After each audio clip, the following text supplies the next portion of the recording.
So welcome to this week's episode of the Arrival Lounge. We've got Sean Kupferberg in the studio, and we're going to be talking about something really exciting, especially for those electrically minded people out there looking to head over to Australia on skill visas and work permits.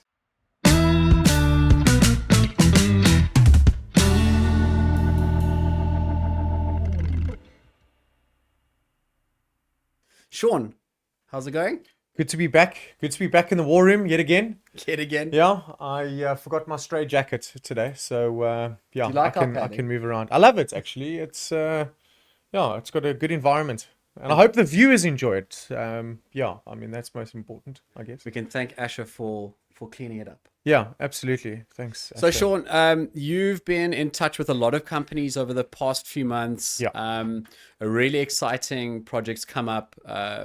You've connected with a company, an electrical engineering company, that is looking for electrical engineers and electricians, Yes. specifically in the solar space. Tell us more about it. Yeah, so some interesting things have taken place in Australia as far as renewable resources are concerned, renewable energies and so forth. I mean, it's obviously happening around the world.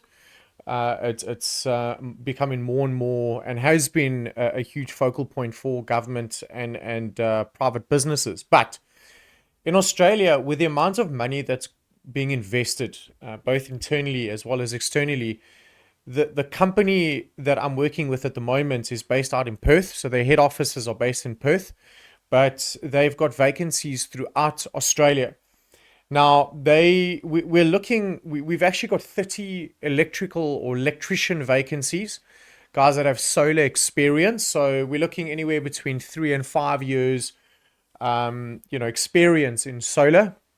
The guys are earning in excess of $85,000 per annum as a base salary, and that's excluding your pension or super, as they call it in Australia. Are these the electricians? Yes. Okay. Yeah, electricians. And it's across Australia. So it's not specifically in Perth. We've got vacancies in Perth, but they've got vacancies throughout Australia. What's nice about it, it is FIFO. So fly in, fly out. These places do offer obviously support in terms of accommodation. You get fed daily, that type of thing. So the guys that have worked up in Africa, so guys that have worked in the Middle East, they'll be very familiar with the FIFO, fly in, fly out, and what this would include. But it leads to permanent residency. So this isn't just a short-term 6-month stint or a 12-month or a 24-month stint. This is permanent residency. So do they go over on 482 work permits, and Yes. then that leads to permanent residency after a Correct. period of time? Correct. How long do they need to be there in order to qualify for permanent residency? Or does it happen straight away? So we actually run permanent residency parallel to a family getting into Oz on a 482. Okay. Because some employers work very differently from one another. Now, of course, we work with trusted businesses or trustworthy businesses and businesses that have got a good reputation and relationships with their employees. But the thing is that not every employer will apply for permanent residency at the same time, right? It isn't sort of like a blanket form. Some employers do it after 4 years, some do 6 months, some do 12 months, some do 24 months. It just depends. But to get to your point, it can lead to permanent residency after 2 years. New World Immigration and our agents would run permanent residency in the background. Got you. So we'll get you and your family over on a 482, but we'll run permanent residency in the background because we don't necessarily want to wait 24 months for the business to get permanent residency for the family. And tell me, why have they looked at South Africans in particular for these roles? Because I know they were quite specific. They were Yeah. looking for South African workers. So industries and different industries across Australia, there is a demand for South Africans because of the work ethic and the general dedication. So there's just been a very positive sense in the work environment with having South Africans there. But guys that have come from South Africa, many of us South Africans obviously experienced load shedding, and South Africa led to solar renewable resources, and we had to very quickly because, well, we didn't have electricity, right? So a lot of South Africans, a lot of South African electricians went in that avenue, and then subsequently our lights stayed on. So now all these guys have basically become redundant. Many of them have had extensive work experience on large scale projects, not just domestic households. So because of that, a lot of South Africans are looking to go abroad, and because of that, businesses understand what South Africans bring to the table. So that's one of the reasons. And if someone had to apply today, how quickly could they get over to Australia by if they had to apply today? And today's the 1st of December. It's a good question. So to give the viewers some perspective, visas can take anything from a month to 5 months to get approved, right? But there is a step that we need to go through to actually get a qualification converted to Australian standards.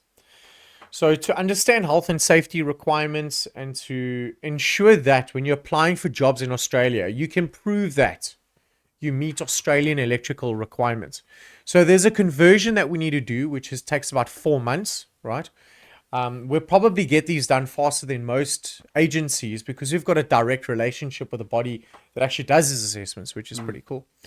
But it will take us about 4 months to get the conversion done if you're an electrician. And then a work permit can take anything from a month to 5 months. We've just got 2 butchers approved, and we lodged their visas about 3-4 weeks ago. So there's been some positive turnaround timeframes. And with regards to their families, like if someone had to apply, get approved, have an interview, start the visa process, can their families accompany them when they go to Australia? Yeah, certainly. So keep in mind that you're going over on FIFO, so you're going to be on a roster. You're working depending on what you get accepted for in the position, but you could be 7 days on, 4 days off. That type of thing, as an example. Not saying that is going to be the case, but it just as an example.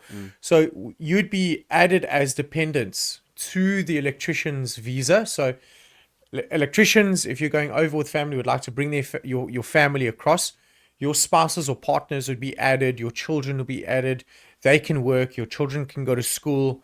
And of course, you wouldn't be living with them permanently. You'd be on site, or at least on the mining or where your position is held, and then you'd be coming home every so often to your family. I was just about to ask, so it's basically it's in the mining sector. Yes. Okay. Yes. Okay. Yeah. So right now they are experiencing huge shortages, obviously, of these occupation types on these mines. So these mines are probably standing still, not being able to operate functionally and properly. So this campaign is aimed to fill that gap, to get the operations back to normality. So let me go back to that. So it's in a very similar environment to mining, but recall, I don't know if you remember, but there was a huge solar plant that was built in the Karoo some time ago. Massive. I think it's like the largest plant ever built in Africa.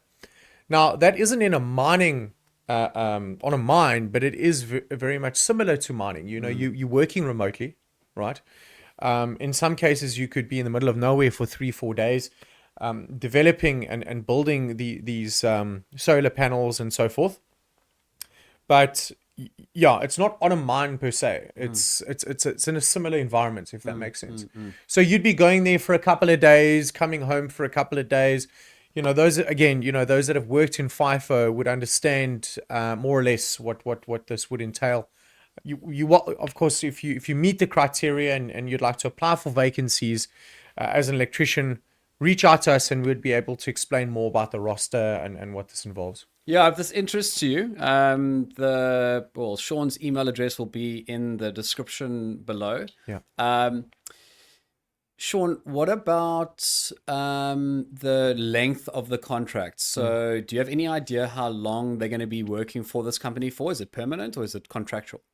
So just to touch on the electrician, so we're looking for electrical engineers that have solar experience as well. So those that must have solar experience. Solar experience is vital. Prerequisite. 100%. It is vital. Electricians that have worked on mines but not necessarily in solar, it's very difficult for us to work with you in for this vacancy because it is, it's solely related. But contract wise, so the contracts are valid for 4 years. So you would receive a 4-year visa. Okay. Not to say that you'd only be employed by the business for 4 years and you need to come back to South Africa or wherever you're from. It's just from a visa point of view, it'd be valid for 4 years.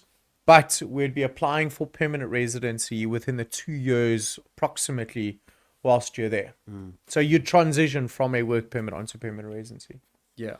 But 4 years is It's an interesting opportunity, and an exciting one at that. We've got quite a few applicants that have already applied and already started the process. So congrats to them. But yeah, guys, if you want to learn more about what Sean's speaking about and the opportunity that's presented itself, please reach out to him or reach out to New World Immigration, and we can take it further from there. But thanks so much for explaining it all to us. And yeah, we'll check you guys soon. perfect. Looking forward to the applicants applying.